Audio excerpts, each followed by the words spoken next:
ഉണ്ടാക്കാൻ വേണ്ടിയിട്ട് പോണത് നമ്മുടെ നാട്ടില് ബേക്കറികളിലേക്കും ഇപ്പൊ എനിക്ക് തോന്നുന്നു അധികം അത് ആ കേക്ക് നമ്മളങ്ങനെ കാണാറില്ല. ഇത് ഉണ്ടാക്കാൻ വേണ്ടിയിട്ട് പോണത് കേക്കാണ് ഉണ്ടാക്കുന്നത്.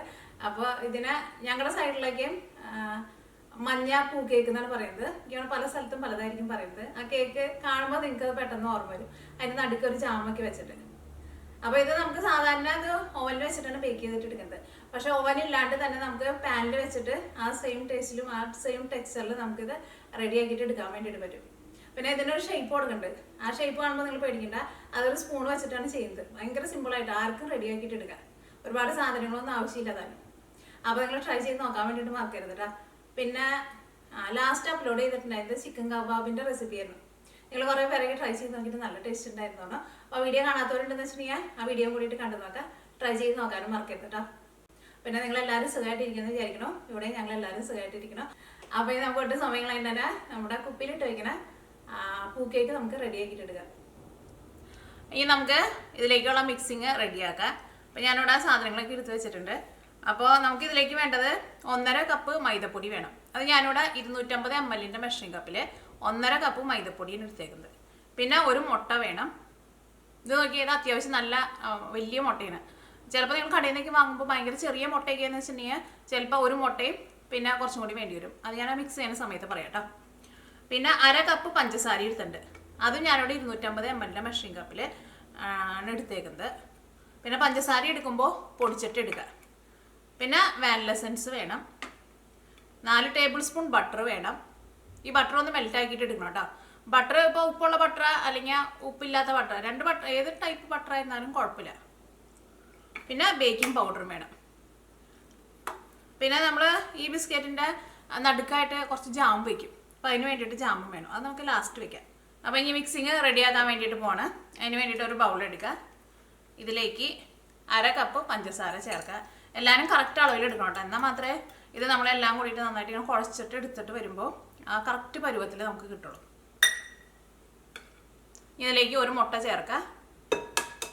ഇത് നന്നായിട്ടൊന്ന് മിക്സ് ചെയ്തിട്ട് എടുക്കുക. അപ്പോൾ ഞാനിവിടെ ഒരു വിസ്കാട്ട് എടുത്തേക്കുന്നത്. വിസ്ക് ഇല്ലാന്ന് വെച്ചിട്ടുണ്ടെങ്കിൽ ഒരു ഫോർക്കോ അല്ലെങ്കിൽ ഒരു സ്പൂണോ വെച്ചിട്ട് നന്നായിട്ട് മിക്സ് ചെയ്യും. ഇപ്പോൾ പഞ്ചസാരയും മുട്ടയും നന്നായിട്ടുണ്ട് മിക്സായിട്ട് നല്ലൊരു എന്താ പറയുക നല്ലൊരു സോഫ്റ്റ് ഒരു ക്രീം പോലെ വരണം. പഞ്ചസാര നന്നായിട്ട് മിക്സ് ആയി കഴിഞ്ഞപ്പോൾ അങ്ങനെ വരും. ഒരുപാട് ഇങ്ങനെ ഫ്ലഫി ആയിട്ട് വരേണ്ട ആവശ്യമില്ല കേട്ടോ. പഞ്ചസാരയും മുട്ടയും കൂടിയിട്ട് നന്നായിട്ട് മിക്സ് ആയിട്ട് ആ പഞ്ചസാരയുടെ ഒരു ചെറിയ ചെറിയ തരിയുടെ ഒരു ടെക്സ്ചർ ഉണ്ടാവില്ല, അതൊക്കെയാണ് മാറിയിട്ട് നല്ലൊരു ക്രീം പോലെ വരണം. ഇതപ്പോൾ നോക്കിയേ, ഇത് നന്നായിട്ട് മിക്സ് ആയിട്ടുണ്ട്. ഇത് നമുക്ക് ഇതിലേക്ക് മൈദപ്പൊടിയും പിന്നെ ബേക്കിംഗ് പൗഡറും ചേർക്കാം. അത് രണ്ടും കൂടിയിട്ട് നമുക്ക് അരിപ്പയിലിട്ടിട്ടൊന്ന് അരിച്ചിട്ട് ചേർക്കാം. വിസ്കാണ്ട് നീക്കി വയ്ക്കണം.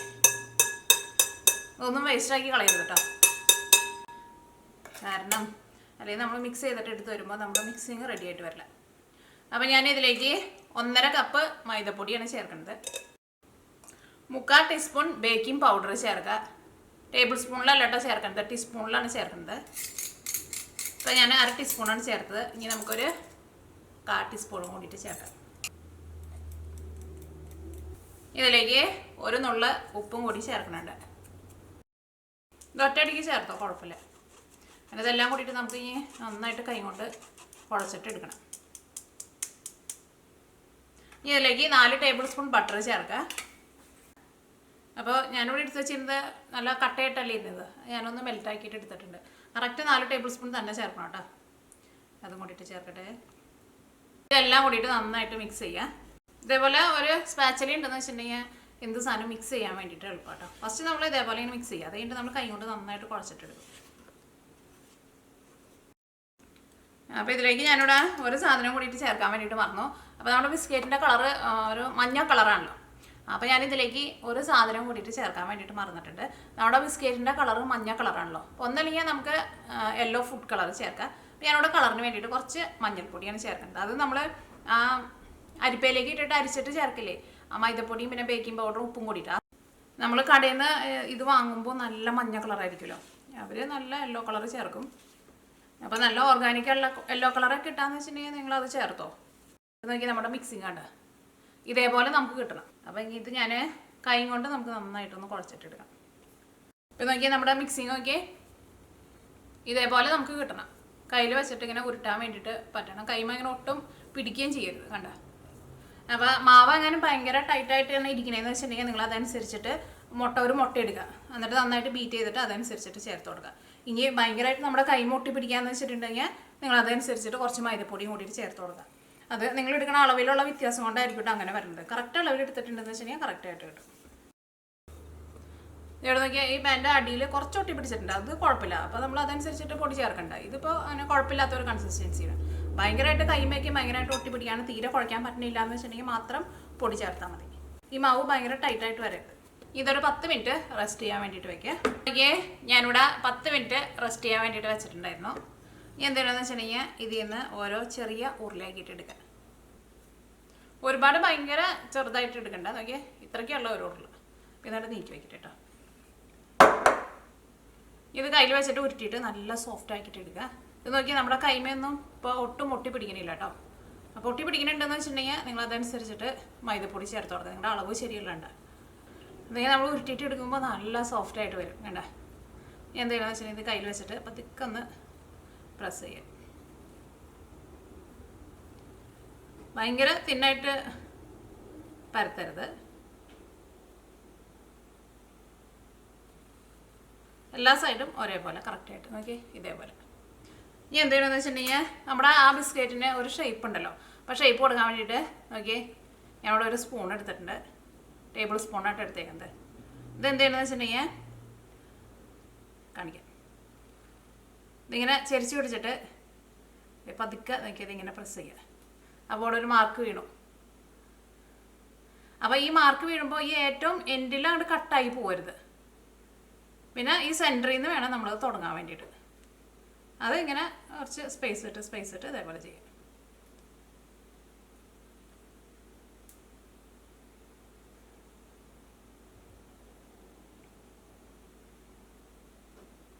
നോക്കി, അപ്പോൾ നമുക്ക് ആ ബിസ്ക്കറ്റിൻ്റെ അപ്പോൾ നമുക്ക് ആ ഷേപ്പിൽ കിട്ടും. ഇനി എന്താണെന്ന് വെച്ചിട്ടുണ്ടെങ്കിൽ ഇതിൻ്റെ സെൻറ്ററിലാണല്ലോ നമ്മൾ ജാം വയ്ക്കുന്നത്. അപ്പോൾ അതിന് വേണ്ടിയിട്ട് കൈ കൊണ്ട് സെൻറ്ററിൽ പതുക്കെ ഒന്ന് കുഴിച്ചു കൊടുക്കുക. അത് ഇങ്ങനെ കുഴിച്ചിട്ട് ഓട്ട ഇങ്ങനെ ഏറ്റവും അടിയിലേക്ക് എത്തണ്ട, ജസ്റ്റ് നോക്കി ഇങ്ങനെ ഒന്ന് കുഴിച്ചു കൊടുക്കുക. ഇതിൻ്റെ ഉള്ളിലാണ് നമ്മൾ ജാം വയ്ക്കുന്നത് കേട്ടോ.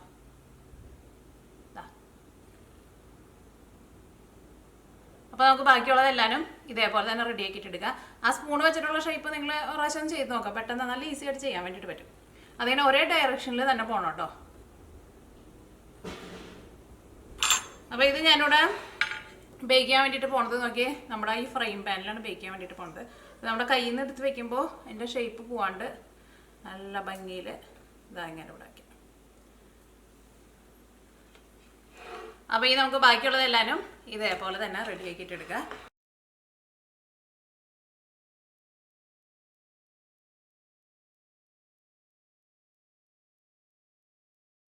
അപ്പോൾ നോക്കിയേ, ഇത് ഞാൻ ഈ ബേക്ക് ചെയ്യാൻ വേണ്ടിയിട്ട് വെക്കാൻ വേണ്ടിയിട്ട് പോകണം. അപ്പോൾ ഞാനിവിടെ ഇതേപോലത്തെ വലിയ പാനാണല്ലോ എടുത്തത്. അത് വലിയ പാൻ ഉണ്ടെന്ന് വെച്ചിട്ടുണ്ടെങ്കിൽ നിങ്ങൾ അങ്ങനെ എടുക്കുക. അപ്പോൾ നമുക്ക് ഒറ്റ ട്രിപ്പിൽ എല്ലാവരും കൂടി ഒരുമിച്ച് റെഡി ആക്കിയിട്ട് എടുക്കുക. അപ്പോൾ ഇത് ഞാനിവിടെ എടുത്തേക്കുന്നത് നോൺ സ്റ്റിക്കിൻ്റെ പാനാണ് എടുത്തേക്കുന്നത്. നോൺ സ്റ്റിക്കിൻ്റെ പാൻ തന്നെ വേണമെന്ന് നിർബന്ധമില്ല. ഇനി ഇതിൻ്റെ അടിയിൽ ഞാൻ ബേസ് വയ്ക്കുന്നത് നമ്മുടെ ദോശയ്ക്ക് ഉണ്ടാക്കണ ദോശക്കല്ലുണ്ടല്ലോ ഇരുമ്പിൻ്റെ, അതാണ് വയ്ക്കുന്നത്. അത് അടിയിൽ വെച്ചിട്ട് നന്നായിട്ട് ചൂടാക്കിയിട്ട് അതിൻ്റെ മുകളിലാണ് നമ്മൾ ഇത് വെക്കുന്നത്. അപ്പോൾ നമുക്ക് നല്ല കറക്റ്റായിട്ട് നമുക്ക് ബേക്ക് ചെയ്തിട്ട് എടുക്കണ പോലെ തന്നെ നമുക്ക് കിട്ടും. ഇപ്പോൾ നിങ്ങളുടെ അടുത്ത് ദോശക്കല്ലില്ലാന്ന് വെച്ചിട്ടുണ്ടെങ്കിൽ വേറെ ഏതെങ്കിലും പാൻ വയ്ക്കാം. അതിൻ്റെ ആ പാൻ നന്നായിട്ട് ചൂടായി കഴിയുമ്പോൾ നമ്മുടെ ഈ ബേക്ക് ചെയ്യണ പാൻ അതിൻ്റെ മുകളിൽ വയ്ക്കാം. എന്നിട്ട് തീ ഒരുപാട് കൂട്ടി വയ്ക്കരുത്. എൻ്റെ വലിയ ബർണറാണ്, അപ്പോൾ ഞാനിവിടെ ലോ ഫ്ലെയിമിലാണ് വയ്ക്കുന്നത്. അപ്പോൾ നിങ്ങളുടെ അതിലും കുറച്ചും കൂടി ചെറിയ ബർണറാന്ന് വെച്ചിട്ടുണ്ടെങ്കിൽ ഒരു മീഡിയം ഫ്ലെയിമിനേക്കാളും ഒരു പൊടിക്ക് കുറച്ച് വയ്ക്കുക. കാരണം ഒരുപാട് തീ അങ്ങോട്ട് കൂട്ടി വയ്ക്കരുത്. ഇത് റെഡിയായിട്ട് വരാൻ വേണ്ടിയിട്ട് ഒരു 1.5 മണിക്കൂറിൻ്റെ അടുത്ത് എടുക്കും. പക്ഷേ ഒരുപാട് ഗ്യാസൊന്നും പോയില്ല, ഞാനിവിടെ ലോ ഫ്ലെയിമിൽ വെച്ചിട്ടാണ് ചെയ്യുന്നത്. അങ്ങനെ ചെയ്യണം, അപ്പോഴായിരിക്കും ഇത് നന്നായിട്ട് ഇങ്ങനെ കരിഞ്ഞൊന്നും പോകാണ്ട് ഇതിൻ്റെ അടിയിലെ കളറൊക്കെ ആയിരുന്നാലും നല്ല കളറിൽ നമുക്ക് കിട്ടാം. തീ എങ്ങാനും കൂട്ടി വെച്ചിട്ടുണ്ടെങ്കിൽ പെട്ടെന്ന് നമുക്ക് റെഡിയായി കിട്ടും. പക്ഷേ അതിൻ്റെ ഉള്ളിലൊന്നും നമുക്ക് ശരിക്കും വെന്ത് കിട്ടില്ല. നമ്മൾ ആ ബേക്കറിയിൽ നിന്ന് വാങ്ങണ ശരിക്കുള്ള ടെക്സ്ചർ കിട്ടുകയും ചെയ്യില്ല. പിന്നെ ഇത് നിങ്ങൾക്ക് ഓവനിൽ വേണമെന്ന് വെച്ചിട്ടുണ്ടെങ്കിൽ ഓവനിൽ ബേക്ക് ചെയ്തിട്ട് എടുക്കുക. ഓവനിൽ എടുക്കുമ്പോൾ ഫാരനൈറ്റിലാണെന്ന് വെച്ചിട്ടുണ്ടെങ്കിൽ 350 ഫാരനൈറ്റിൽ എടുക്കുക. സെൻറ്റിഗ്രേഡിലാണെന്ന് വെച്ചിട്ടുണ്ടെങ്കിൽ 170 സെൻറ്റിഗ്രേഡിൽ വയ്ക്കുക. എന്നിട്ട് ഒരു 25 മിനിറ്റിൻ്റെ അടുത്ത് ഒരു 23 അല്ലെങ്കിൽ ഒരു 25 മിനിറ്റ് അതിൻ്റെ ഇടയ്ക്ക് നമുക്ക് റെഡിയായി കിട്ടും. അത് നിങ്ങൾ ഇടയ്ക്ക് ഒന്ന് ചെക്ക് ചെയ്ത് നോക്കിയാൽ മതി. പക്ഷേ ഇപ്പോൾ നോക്കി ഞാനിവിടെ ദോശക്കല്ല് ചൂടാക്കാൻ വേണ്ടിയിട്ട് വെച്ചിട്ടുണ്ട്. ദോശക്കല്ല് നന്നായിട്ട് ചൂടായിട്ടുണ്ട്. ഇനി നമ്മൾ ഇതിൻ്റെ മുകളിലേക്ക് നമ്മുടെ ബേക്ക് ചെയ്യാനുള്ള പാൻ വയ്ക്കാൻ വേണ്ടിയിട്ട് പോവാണ്. ഇനി ഞാനിപ്പോൾ ഇവിടെ മീഡിയം ഫ്ലെയിമിലാണ് വെച്ചേക്കുന്നത്. ഇനി നമ്മുടെ പാൻ നമ്മൾ തൊട്ട് നോക്കുമ്പോൾ പാൻ നന്നായിട്ടൊന്ന് ചൂടായിട്ടുണ്ടാവുമല്ലോ. അങ്ങനെ ചൂടായിട്ട് വരുന്ന സമയത്ത് ലോ ഫ്ലെയിമിൽ വെക്കുക. തീ എപ്പോഴും ചെറിയ തീയിലിട്ടിട്ട് റെഡിയാക്കിയിട്ട് എടുക്കുക. അത് നമ്മളിങ്ങനെ ഷേപ്പാക്കിയിട്ട് വെക്കുമ്പോൾ തന്നെ അഡ്ജസ്റ്റ് ചെയ്ത് വെച്ചോട്ടോ. പിന്നെ രണ്ടാമത് അത് എടുത്തിട്ട് നമുക്ക് അങ്ങനെ അഡ്ജസ്റ്റ് ചെയ്ത് വെക്കുമ്പോൾ ഇത് ഭയങ്കര സോഫ്റ്റായിട്ടിരിക്കുക. അപ്പോൾ അതിൽ നല്ലത് വെക്കുമ്പോൾ തന്നെ എല്ലാവരും ഡിസ്റ്റൻസ് ഇട്ടിട്ട് വെക്കുക. അപ്പോൾ നമ്മുടെ പാൻ നന്നായിട്ട് ചൂടായിട്ടുണ്ട്. ലോ ഫ്ലെയിമിനേക്കാൾ ഒരു പൊടിക്ക് കൂട്ടി വയ്ക്കുക, അതിലൊട്ടും കൂട്ടി വയ്ക്കരുത് കേട്ടോ.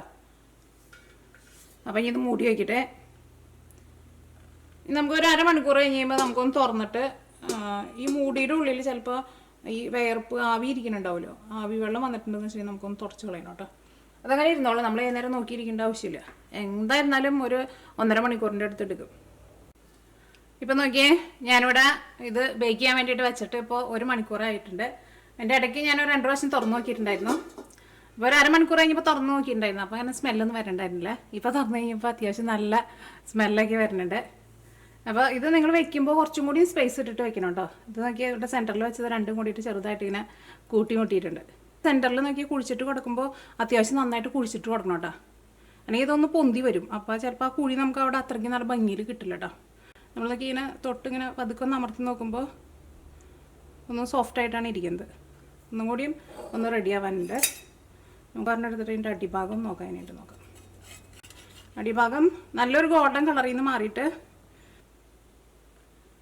ഇതേപോലെ ആയിട്ടുണ്ട്. ഇപ്പോൾ അധികം സമയം എടുക്കില്ല. ഇത് അടിഭാഗം ഭയങ്കരമായിട്ട് കരിഞ്ഞ് ഒരു കറുത്ത കളർ വരരുത് കേട്ടോ. ഇതിപ്പോൾ ഒരു മഞ്ഞ കളർ പോലെയാണ് ആയേക്കുന്നത്. ഒന്നും കൂടി ഒരു ബ്രൗൺ കളർ ആകുമ്പോഴേക്കും നമ്മുടെ മുകളിലായിരുന്നാലും ശരിക്കും അങ്ങോട്ട് റെഡി ആയി കിട്ടും. നമ്മുടെ ഫ്ലവർ കേക്ക് റെഡി ആയിട്ടുണ്ട്. ഇപ്പോൾ കേക്ക് റെഡിയാക്കാൻ വേണ്ടിയിട്ട് ഒരു 1.25 മണിക്കൂറിൻ്റെ അടുത്ത് എടുത്തിട്ടുണ്ട്. അപ്പോൾ 1.25 മണിക്കൂർ എന്ന് വിചാരിക്കുമ്പോൾ നിങ്ങൾ കുറേ സമയം എടുത്തല്ലോ എന്ന്. പക്ഷേ ഇത് ലോ ഫ്ലെയിമിൽ വളരെ തീ കുറച്ചിട്ടാണ് ഇട്ടിട്ടുണ്ടായിരുന്നത്. കാരണം തീ കൂട്ടി വെച്ചിട്ടുണ്ടെങ്കിൽ നമുക്ക് ഇത് പെട്ടെന്ന് റെഡിയായി കിട്ടും. പക്ഷേ നമ്മളാ വിചാരിക്കുന്ന ശരിക്കുള്ള ടേസ്റ്റ്, ആ ടെക്സ്ചർ ഉണ്ടല്ലോ, അത് നമുക്ക് കിട്ടില്ല. അപ്പോൾ നമ്മൾ എപ്പോഴും നോക്കേണ്ട ആവശ്യമില്ല. ഇതിങ്ങനെ വെച്ചിട്ട് നമ്മുടെ അടുക്കളയിലെ പണികൾ അതിൻ്റെ പിന്നാലെ നടന്നോളും. ഇതൊക്കെ നമുക്കൊരു ഫ്ലവർ കേക്ക് എടുത്ത് നോക്കാം. ഇത് റെഡി ആയോന്ന് അറിയാൻ കഴിഞ്ഞെന്ന് വെച്ചിട്ടുണ്ടെങ്കിൽ നോക്കി നമ്മൾ ഈ സൈഡിലൊക്കെ ഒന്ന് തൊട്ട് നോക്കുമ്പോൾ ചെറുതായിട്ടൊന്ന് ഹാർഡായിട്ട് വന്നിട്ടുണ്ട്. പക്ഷെ നമ്മൾ നോക്കിയത് ഇവിടെ ഈ മുകളിലുണ്ടല്ലോ, ഇവിടെ തൊടുമ്പോൾ ചെറുതായിട്ടൊന്ന് സോഫ്റ്റ് ആയിട്ടാണ് ഇരിക്കുന്നത്. പക്ഷെ നല്ല ചൂടുണ്ട്. ചൂടാറി കഴിഞ്ഞ് കഴിയുമ്പോൾ അത് കറക്റ്റ് കൺസിസ്റ്റൻസി ആയിട്ട് വരും. നമുക്ക് ഇതിൻ്റെ ഉള്ളിൽ ജാമും കൂടിയിട്ട് വെക്കണം. അപ്പോൾ ഞാനിവിടെ തീ ഓഫ് ചെയ്യാൻ വേണ്ടിയിട്ട് പോകണം. തീ ഓഫ് ചെയ്ത് കഴിഞ്ഞിട്ട് ഒരു 10 മിനിറ്റ് കൂടി നമുക്ക് ഇതിനകത്ത് തന്നെ വെക്കാം. 10 മിനിറ്റ് കഴിഞ്ഞ് കഴിയുമ്പോൾ ഇത് നമുക്ക് എടുക്കാം കേട്ടോ. ഇതിൻ്റെ ഉള്ളിൽ നമുക്ക് ജാം വെച്ച് കൊടുക്കാം. ഈ 10 മിനിറ്റ് തീ ഓഫ് ചെയ്ത് കഴിഞ്ഞിട്ട് വെക്കുമ്പോൾ മൂടി വയ്ക്കേണ്ട, തുറന്നിട്ട് വെക്കാം. നമ്മുടെ യെല്ലോ ഫ്ലവർ കേക്ക് റെഡി ആയിട്ടുണ്ട്. അപ്പോൾ നിങ്ങളിത് റെഡിയാക്കിയിട്ട് എടുക്കുമ്പോൾ ഞാൻ പറഞ്ഞ പോലെയൊക്കെ ചെയ്യണം കേട്ടോ. ഇതിൻ്റെ സെൻറ്ററിൽ നമ്മൾ കുഴിച്ചിട്ട് കൊടുക്കുമ്പോൾ അത്യാവശ്യം നന്നായിട്ട് കുഴിച്ച് കൊടുക്കണം. അല്ലെങ്കിൽ ഈ കേക്ക് അങ്ങോട്ട് ചൂടായി തുടങ്ങുമ്പോൾ ഇതൊന്നും നന്നായിട്ട് ഇങ്ങനെ പൊന്തും കണ്ട ഇവിടെ. അപ്പോൾ നമ്മുടെ കുഴി ചിലപ്പോൾ അത്രയ്ക്ക് ഭംഗിയിൽ കിട്ടില്ല. പിന്നെ നമ്മൾ ആ സ്പൂൺ വെച്ചിട്ട് ഷേപ്പ് കൊടുക്കുമ്പോഴായിരുന്നാലും ഒന്ന് നന്നായിട്ടൊന്ന് പതുക്കെ ഒന്ന് അമർത്തിയിട്ട് കൊടുക്കണം. ഇങ്ങനെ അടിയിൽ ഇതിലേക്ക് പോകാൻ പാടില്ല കേട്ടോ. എന്നാലേ നമുക്ക് ആ ശരിക്കുള്ള ആ ഷേപ്പ് അങ്ങോട്ട് കിട്ടുള്ളൂ. പിന്നെ ബേക്ക് ചെയ്തിട്ട് എടുക്കുമ്പോൾ നോക്കിയാൽ അടിഭാഗം ഇതേപോലെ ഇങ്ങനെ നല്ല കളറിൽ എടുക്കണം. എന്നിട്ട് ആ കളർ ചെറുതായിട്ട് നോക്കി ഇവിടെ സൈഡിലേക്ക് ഇങ്ങനെ വന്നിട്ടുണ്ട്. മുകളിൽ നല്ല മഞ്ഞ കളറിലിരിക്കണം. ഇതൊന്നും കൂടി ഒന്ന് ചൂടാറി കഴിഞ്ഞ് കഴിയുമ്പോൾ കേക്ക് ഒന്നും കൂടി ശരിക്കുള്ള ഒരു ടെക്സ്ചറിൽ കിട്ടും. നന്നായിട്ട് ചൂടാറിയിട്ട് വേണം കേട്ടോ കഴിക്കാൻ വേണ്ടിയിട്ട്. നമ്മൾ കുപ്പിയിൽ എന്തെങ്കിലും നമ്മൾ അടച്ച് വയ്ക്കുമ്പോൾ ചിലപ്പോൾ ജാമ് ഇങ്ങനെ ഓരോന്നായിട്ട് ഒട്ടി പിടിക്കും കേട്ടോ. പക്ഷെ നമ്മൾ ബേക്കറിയിൽ നിന്ന് വാങ്ങുന്ന ജാമ് എപ്പോഴും ഇങ്ങനെ ഭയങ്കര ഹാർഡായിട്ടിരിക്കുള്ളില്ല. അതെങ്ങനെ വെക്കണേന്നുള്ളത് എനിക്കറിയില്ല കേട്ടോ. അപ്പോൾ ഞാനിവിടെ സ്ട്രോബെറി ജാമാണ് വെക്കുന്നത്. അല്ലെങ്കിൽ ചുമന്ന കളറിലുള്ള ഏത് ടൈപ്പ് ജാമും വെക്കാം. ഇതാ